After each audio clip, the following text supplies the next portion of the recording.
네, 강프로입니다. 자, 두산 로보틱스 보겠습니다. 자, 두산 로보틱스가 여기 지배구조개편 이슈가 터지고 나서 강하게 상승을 했는데 그 뒤로 쉬지 않고 빠졌습니다. 그리고 나서 오늘 두 번째 반등이 나왔습니다.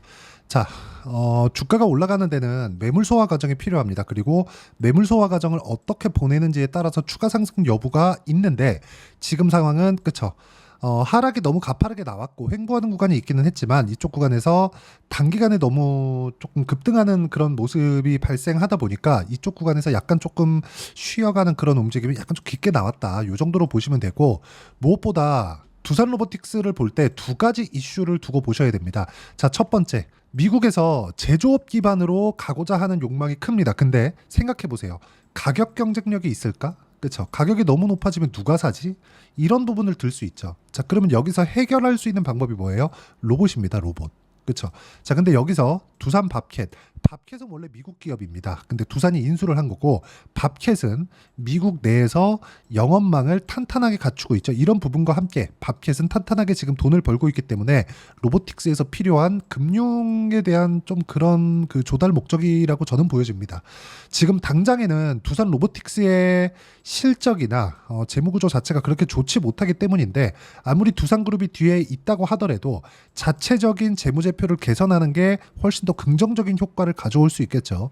이 두 가지 내용을 함께 본다면 두산 로보틱스는 긍정적으로 볼 수 있지만 한 가지의 문제가 남아 있어요. 그게 뭡니까? 앞으로 좋아질 만한 내용은 있지만 매물 소화 과정이 필요하다.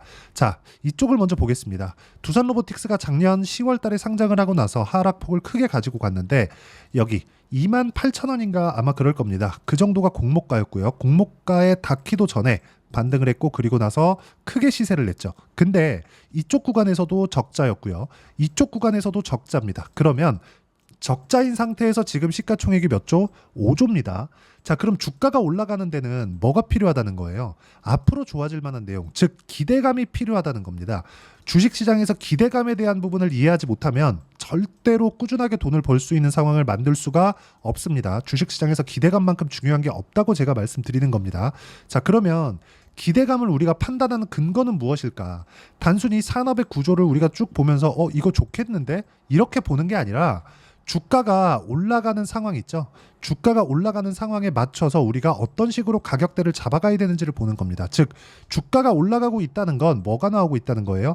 기대감에 맞춰서 돈이 들어오고 있다는 겁니다. 그럼 가격을 본다는 건 무슨 뜻이에요? 가격을 본다는 건 앞으로 기대감, 즉 우리가 돈이 기대감에 맞춰서 돈이 같이 들어오고 있는 걸 확인하고 매수를 하는 것과 같습니다. 자, 그러면 가격을 봤을 때는 한 가지 문제가 있죠. 과거에 형성돼 있었던 고가 매물이 쏟아져 나올 텐데 이 쏟아져 나오는 매물을 어떻게 잡아내느냐, 그게 타점입니다.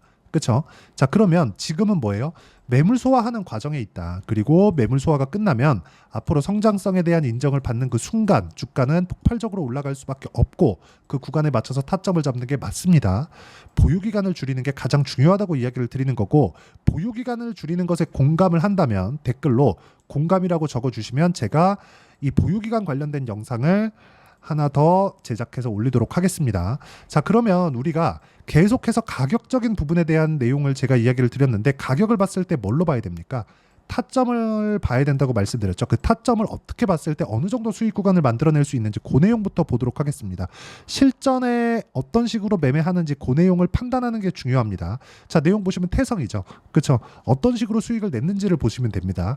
자, 정확하게 제가 올라가는 구간에 매매를 했을 때 50% 정도의 수익 구간을 만들어내고 있고 그리고 상승하는 구간, 즉 돈을 보고 매매를 한 겁니다. 보유기간은 짧죠. 주식시장에서 보유기간을 줄이는 것만큼 중요한 건 없습니다. 그리고 이 내용에 맞춰서 매매를 했을 때만 우리가 꾸준하게 수익을 낼 수 있다는 게 중요합니다. 여기가 바닥이다 이걸 정확하게 맞출 수 있는 사람은 없습니다. 자, 그리고 최근에 조선주들의 움직임이 좋은데 조선주들의 매매를 제가 어떻게 했는지를 보여드리겠습니다. 자, STX 중공업 보면 어떻습니까? 올라가는 구간에 매매를 하고 그리고 또 마찬가지죠. 자, 그랬을 때 36%, 14% 이런 정도의 수익 구간을 만들어내고 있고 이 내용에 대한 부분을 제가 여기 소통방에서 공유를 하고 있고요. 그리고 제가 기습적으로 라이브를 진행하는데 그때 기법에 대해서 어떻게 매매를 진행해야 되는지 그 기법 강의에 대해서 라이브로 진행을 무료로 하고 있으니까 매매를 하는 과정에서 내가 어떻게 타점을 잡아야 되는지 잘 모르겠다. 그리고 올라가는 구간에 어떻게 가격대를 잡아야 되는지 잘 모르겠다 하시는 분들은 소통방이나 라이브에 들어오시면 되고요. 그리고 이런 부분은 구독과 좋아요 눌러주시면 무료 입장 가능합니다. 그리고 상단에 있는 전화번호로 구독 그리고 라이브라고 문자 보내주시면 여기 소통방 입장 링크와 그리고 라이브 할 때 입장 링크를 제가 함께 공유를 해드리도록 하겠습니다. 자, 가장 중요한 건 내 스스로 어떻게 매매를 할 수 있는지 그런 부분을 내가 어떻게 찾아낼 것인지 그런 부분입니다.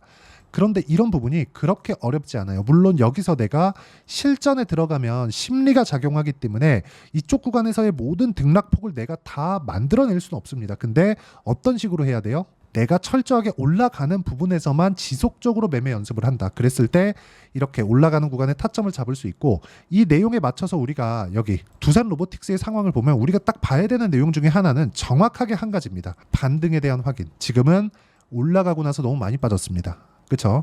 이쪽에서 지금 두산그룹이 강하게 조금 지배구조에 대한 부분을 갑자기 기습 공시를 했죠. 이러다 보니까 두산 에너빌리티에서 밥킷을 떼어오는 부분 그리고 밥킷 주주들 간의 문제점 이런 부분들이 계속 작용을 하고 두산그룹에서도 새롭게 무언가 그 대안을 마련해서 공표를 하겠다고 했습니다.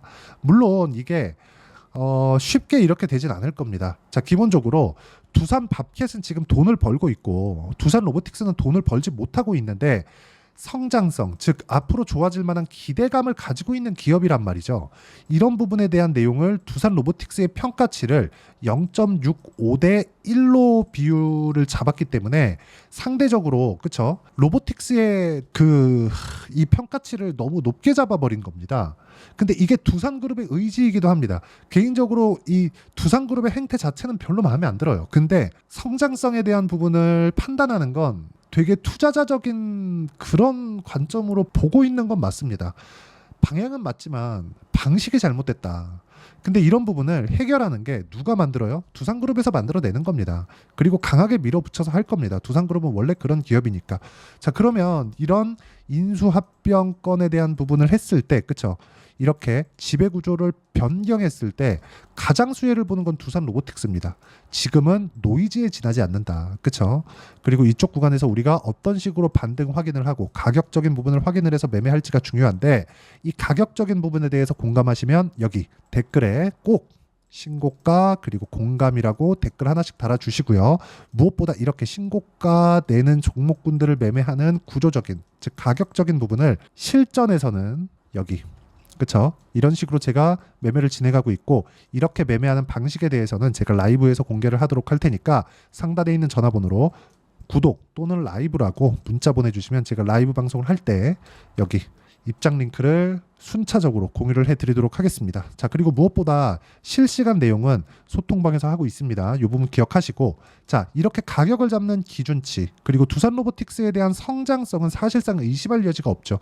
협동 로봇 분야에서 레인보우 로보틱스보다 오히려 더 우위에 있습니다. 그리고 무엇보다 두산 로보틱스는 그쵸 여기 두산 로보틱스 같은 경우에는 레인보우 로보틱스는 지금 삼성에서 사들였죠. 그렇다 보니까 삼성 쪽의 일만 받아와서 해야 되는데 두산 로보틱스 같은 경우에는 법령적인 일 처리를 다 할 수 있기 때문에 이런 부분만 보더라도 우리는 긍정적인 내용으로 볼 수 있고요.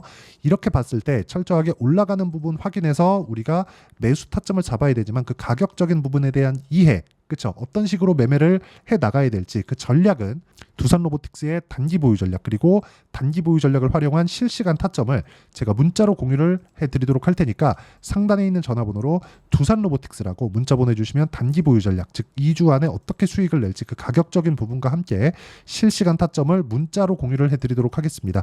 자, 내용 정리하면 그렇습니다. 어떤 종목이든 주식시장에서 강세를 보이는 모든 종목군들은 가격이 먼저 반영한다. 그래서 올라가는 구간에 공략해야 되는 그 타점에 대한 이해가 필요하고 그런 부분을 가장 쉽게 설명을 드려놨으니까 반드시 이해를 하고 가시고요. 무엇보다 모든 분들이 그쵸 가격적인 이해를 한다면 성공 투자하실 수 있을 겁니다.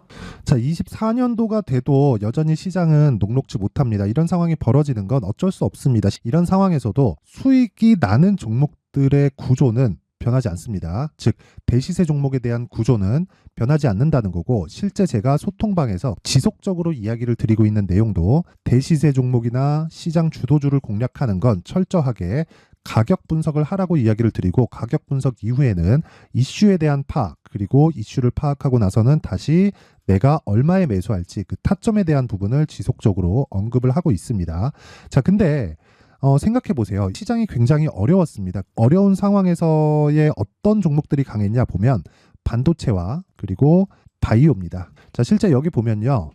HLB에 제가 실제 매매한 내용을 띄워놓고 보여드리고 있는데, 1월 22일부터 매매를 시작해서 4일 동안 31%의 수익 마감이 됐고요. 그리고 여전히 신고가 종목입니다. 자, 그리고 그 다음 어보브 반도체, 이름을 보시다시피 반도체 종목이죠. 그리고 AI 반도체는 지속적으로 강세를 보이고 있습니다. 이 종목도 신고가를 먼저 달성한 이후에 제가 21%의 단기간에 21%의 큰 수익을 내고 마감이 됐습니다. 다시 재공략을 준비하고 있고, 이런 부분은 소통방에서 다 공유를 해드립니다. 자, 그리고 코세스, 자, 코세스 같은 종목도 당연히 그쵸, 신고가 종목이고요.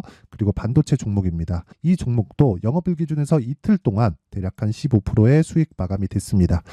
내용을 한번 보시면 어떻습니까? HLB를 포함해서 뭐 30%, 20%, 뭐 15% 이런 식의 수익이 지속적으로 발생하고 있는데, 이 세 종목 모두 다 신고가 종목이고 1월 달에 시장이 약세를 보이고 있는 구간에서도 강했었던 그런 종목입니다. 특징점이 하나 있는데, 그 이슈에 앞서서 가격이 먼저 반영했다는 거죠. 그렇게 제가 가격을 먼저 보고 이슈에 대해서 파악하는 이유는 결과적으로는 큰 시세를 먹기 위한 사전 준비 작업입니다. 실제로 큰 시세를 먹기 위해서 사전 준비 작업을 했을 때 여기 레인보우 로보틱스 127%, 그리고 ISC 98%, 그리고 한미반도체 97%의 큰 수익을 내는 상황을 만들 수 있습니다. 어떤 식으로 소통방에서 진행됐는지, 그쵸? 그 상황을 제가 이야기를 드린 건데, 이런 상황도요, 당연히 신고가를 공략했을 때 가능한 겁니다. 자, 그러면 이번에도 마찬가지입니다. 그쵸? 정부 주도의 코리아 디스카운트 해소 방안이 2월 달에 발표를 하고요. 그리고 2월 달에 발표된 내용을 토대로 주가가 움직이는 게 아니라 이미 움직인 내용이 있죠. 실제 이 내용은 크게 중요한 게 아니라는 겁니다. 실제 움직인 내용을 보면, 자, 기아차입니다. 실제로 12월 달에 신고가를 만들어 놓고 정부에서 입김을 불어 넣으니까 순식간에 기아차를 포함해서 현대차 같은 거대 기업들의 주가가 2주도 채 되지 않아서 40% 정도의 큰 시세를 냅니다. 자, 그러면 우리는 어떤 종목을 봐야 될까요? 이슈를 파악해야 되는 것도 맞지만 철저하게 가격에 맞춰서 매매를 해야 되는 게 당연히 중요합니다. 정부가 주도하는 정책 방향이 있겠죠. 그 방향에 맞춰서 우리가 종목을 찾을 필요가 있다. 자, 그러면 답이 나왔습니다. 정부가 주도하는 방향에 맞춰서 제2의 기아차를 찾는 게 지금은 중요하다. 근데 정부 정책의 방향에 맞게 가자. 그랬을 때 앞서서 제가 보여드렸었던 내용인 여기 레인보우 로보틱스 127%, 그리고 ISC 98%, 그리고 한미반도체 97%와 같은 수익을 낼 수 있습니다. 물론 시간에 대한 부분은 최소 2주의 시간이 필요하고요. 그리고 최장 3개월 안에 끝내야 됩니다.